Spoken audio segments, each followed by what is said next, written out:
The drugs eventually led to homelessness and prison. It was in prison that I decided to make things different and do things different for myself and create an entirely new life. And when I got out of prison, I was able to go from prison to the Olympics in 2016, not as an athlete, but as a coach.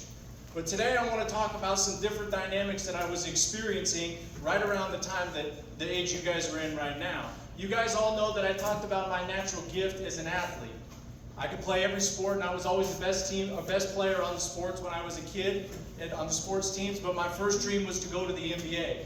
When I was in 4th grade in 1993, I remember I was playing basketball out on the basketball court at recess, is what we called it in elementary school. It was pouring down rain, and I was the only one that was shooting hoops. Well, this old bald-headed teacher comes out, and he's like, "Hey, come over here."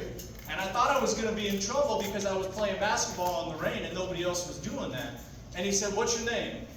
I told him my name. I said, "My name's Tony Hoffman." He says, I look out my window every day and I see you playing basketball. He says, "Would you like to be the ball boy on my basketball team?"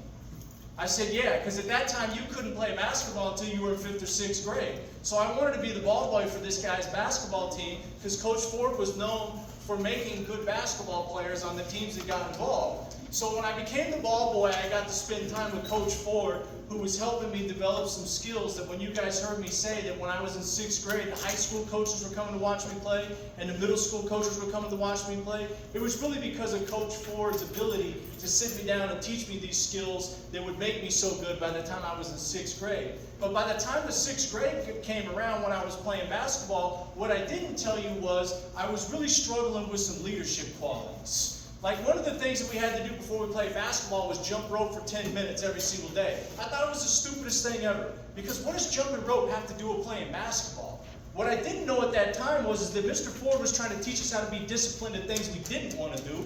So when we got to do the things we did want to do, we knew how to give it 150% effort. But I didn't like jumping rope, so one day I had to make up a test in my 6th grade class, Mr. Dole's class. I told myself, I'll take this test really slow. If I take it really slow, then I'll miss the 10 minutes of jumping rope and I'll get to just do what I wanted to do, which is play basketball, not jumping rope that has nothing to do with playing basketball. So I remember I took the test really slow. When I walked out of the class, there was this hallway that took you out to the basketball courts, but there was this little wall in between the hallway and the classroom. I remember I stuck my head out down the hallway and I looked onto the basketball courts to see if they were still jumping rope, and they were, so I hid back up against the wall. And I waited. And then I looked again, and they weren't jumping rope, so I ran out there. I ran out to practice, and Coach Ford comes up to me and he says, "Hoffman, pick up a jump rope. After 10 minutes, you can practice with the team." I said, "But Mr. Ford, I was in Mr. Dole's class. I was making up a test." He said, "Hoffman, pick up the jump rope or get your stuff and go home."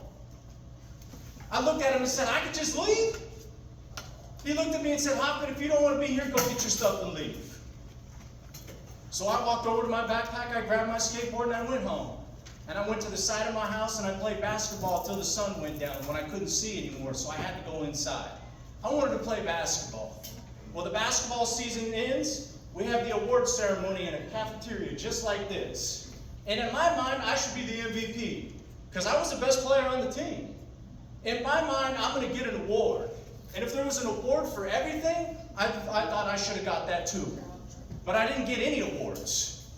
That night all the awards went to teammates, and it wasn't me. I didn't get anything. And there's a reason that I wasn't given any type of award, even though I was the best player on the team. It's because I didn't know how to be a leader. I was not a leader in any way.